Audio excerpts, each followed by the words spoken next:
নমস্কার বন্ধুরা, সুধা ভিলেজ ব্লগে আপনাদের সবাইকে স্বাগত। আবার একটা নতুন ব্লগ নিয়ে চলে এলাম। আপনারা আমার সঙ্গে থাকুন আর প্রথম থেকে শেষ পর্যন্ত ব্লগটা দেখতে থাকুন। আজকের এই যে দেখুন, সোনাইয়ের বাবা গাছ থেকে ডাব পেড়ে নিয়ে এসছে, আর এই ডাব দিয়ে আমি ডাব চিংড়ি বানাবো। তো আপনারা প্রথম থেকে শেষ পর্যন্ত দেখতে থাকুন, আশা করি আপনাদের আজকের ব্লগটা ভালো লাগবে। আমি এখন চিংড়ি মাছ ধরবো বলে পুকুর ধারে চলে এসেছি।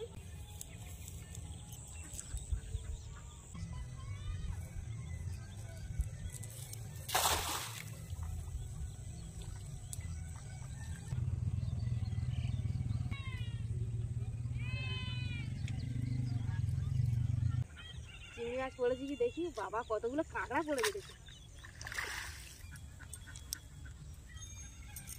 দেখুন কিভাবে জড়িয়ে গেছে, দেখুন এই দেখুন, এই দেখছেন, এই ও পালিয়ে যাওয়ার জন্য কি করছে দেখুন। আর কাঁকড়া দেখুন কতগুলো পড়েছে, কাঁকড়া পালিয়ে যাচ্ছে। দেখুন বন্ধুরা, এখানে কতগুলো উঠেছে দেখুন। এইবারে ছানাতে মুরগি খেয়ে নিয়ে টেনে চলে যাবে ঝপ করে।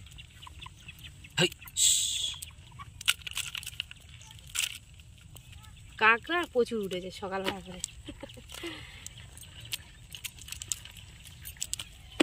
আমি ফেলছিলাম, কম কম উঠছিল বলে আবার সোনাইয়ের বাবা ফেলে দিল।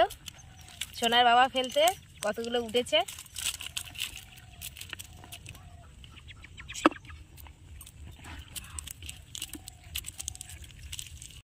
দেখুন এই চিংড়ি মাছগুলো পড়েছে, আর আমি আর ধরবো না, এগুলো আমার হয়ে যাবে। চিংড়ি মাছগুলো এবার ধরা হয়ে গেছে, এবার আমি রান্না বসাবো। আমি এখন চিংড়ি মাছগুলো কেটে নেবো। দাঁড়া দিয়ে কামড়াবে বলে কি করছে দেখুন, এই দেখুন, হাত দিলেই কিন্তু কামড়াবে। এই দেখুন, এই দেখুন কামড়াতে চাইছে, এই কামড়ে ধরেছে, ছাড়ছেই না।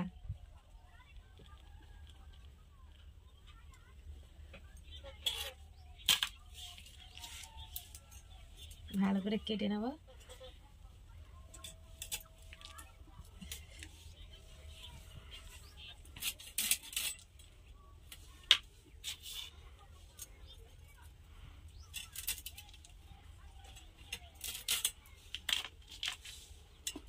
এটা দেখুন, এটাও কামড়াবে বলে কি করছে, দাঁড়াগুলো একটু বড় বড় আছে।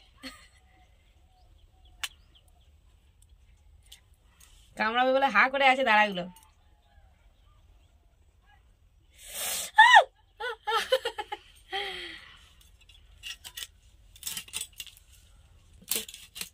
কিরকম নড়ছে দেখেছেন চিংড়ি মাছগুলো, কি লাফাচ্ছিল যখন ধরি। এই দেখুন, এই দেখুন, এই দেখুন, ধরতেই পারছি না, লাফিয়ে পালিয়ে যাচ্ছে।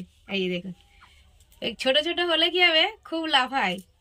এগুলো কিন্তু গলদা চিংড়ি, কিন্তু বড় বড় হয়, তা আমি ছোট ছোট নিয়েছি। বড়গুলো তো আসেনি, ছোট ছোটই এসছে জালে। এই দেখুন একটা দাঁড়া ভেঙে গেছে, আর একটা দাঁড়া তাতেই দেখুন কামড়াবার জন্য কি করছে। এই দেখুন, এই দেখুন, কামড়াবে, ও কামড়াবে, ওই যে কামড়ে ধরেছে। কি করছে কামড়ানোর জন্য।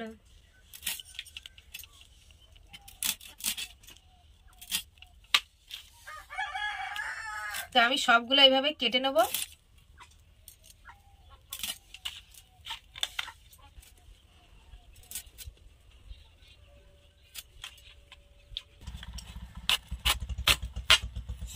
সোনার বাবা ডাবটা কেটে দিচ্ছে দেখুন। আর এই বটিটাও নতুন কিনেছি।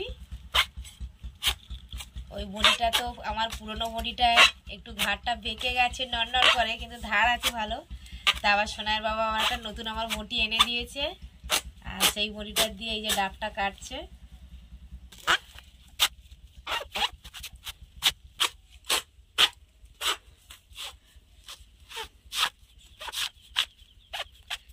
আর একটু আটকে আছে, এই যে দেখুন কাটা হয়ে গেছে, সুন্দর কেটেছি মুখটা। এর একটা কাস্তে নিয়েছে, সেই তার মাথাটা দিয়ে এই যে ডাবের ভিতরটা কেটে নিচ্ছি।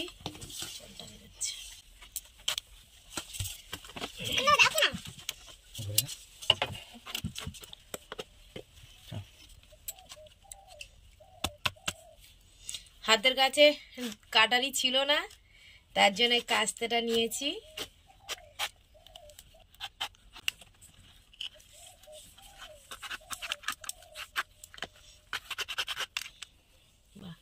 এই দেখুন একদম পুরো জল ভর্তি। আমি যে ডাব চিংড়ি বানাবো তার জন্য এই জলটা আমি ব্যবহার করব, এমনি বাইরের জল ব্যবহার করব না। তার জন্য এই জলটা আমি ঢেলে নিলাম। আর এই যে ভিতরটা দেখুন একদম এই যে সবে নেওয়া বসেছে।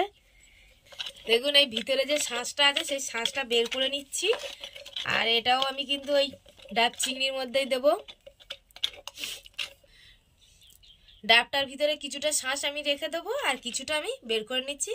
এটা আমি একসঙ্গে যখন চিংড়িটা মাখাবো তখন আমি দেবো, ওই জন্য একটু বের করে নিলাম। ব্যাস, আর বের করতে হবে না, থাক। আর একটু এই যে এর ভিতরে রইলো, এটা থাক। আমি চিংড়ি মাছটা ভালো করে ছাড়িয়ে নিয়েছি। এবার একটু লবণ আর হলুদ দিয়ে আমি হালকা করে ভেজে নেব। আমি পরিমাণ মতো লবণ দিয়ে দিচ্ছি আর একটু হলুদও দিয়ে দেবো। এবার আমি মাখিয়ে নেব। এবার আমি কড়াই তেল দিয়ে দিচ্ছি, চিংড়ি মাছটা হালকা করে ভেজে নেব। তেলটা গরম হয়ে গেছে, চিংড়ি মাছগুলো ভেজে নিচ্ছি।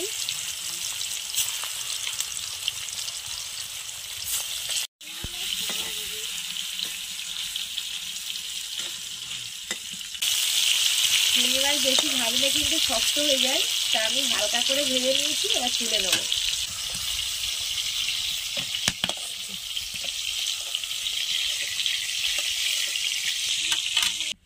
আমি এবার চিংড়ি মাছটা মাখাবো, আর মাখানোর জন্য এইগুলো নিয়েছি।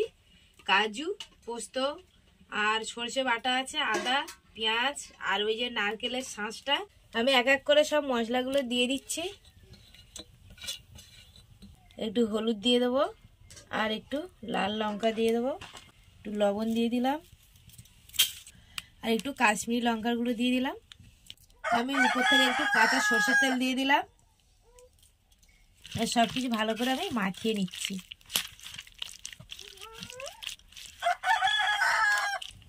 আমি ডাবের ভিতরে মশলা মাখানো চিংড়ি মাছগুলো দিয়ে দেবো।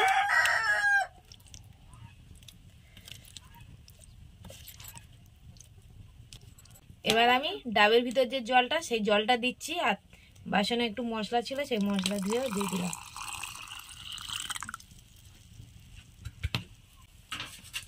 এবার আমি এটা আটকে দেবো। এবার আমি ডাবটা বসিয়ে দেবো।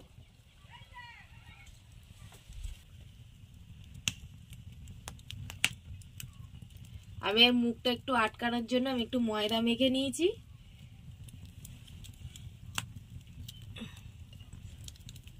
আমার হাতের কাছে আটা ছিল না, তাই ময়দা দিলাম। আপনারা চাইলে আটাও দিতে পারেন। এভাবে আমি ডাবের ঢাকনাটাও বসিয়ে দিলাম। এবার আমি খুলে দেখব হয়েছে কি। বাবা, এটা আটকে গেছে।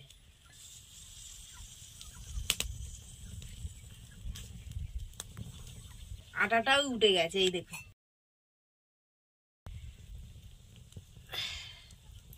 আর এই ঝোলটা দেখুন মোটা হয়ে গেছে একদম, ভিতরে কিন্তু ফুটে গেছে। এবার আমি নামিয়ে নিচ্ছি।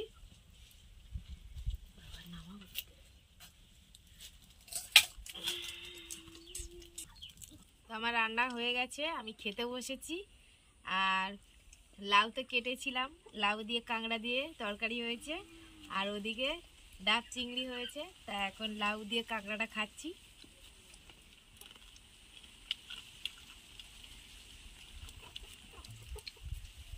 আজকের আমরা তিনজনে একসঙ্গে বসেছি, আর ক্যামেরাম্যান পরে বসবে।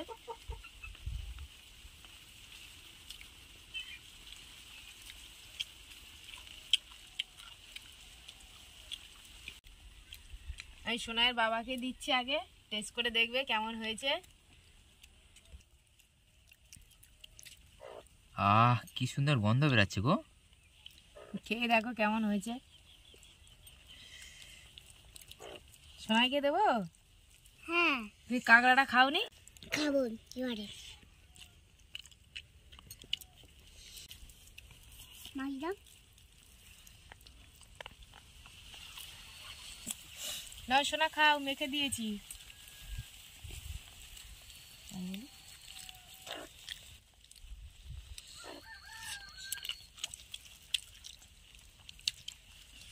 সোনার বাবা কেমন হয়েছে খেতে?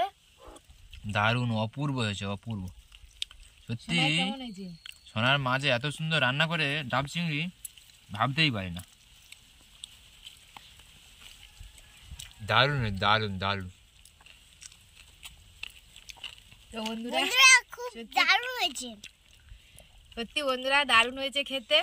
আপনারা আমার বাড়িতে মা এইভাবে বানিয়েছে। বানিয়ে খেয়ে দেখুন। খুব সুন্দর হয়েছে। সময় মনে খেয়ে বসছি।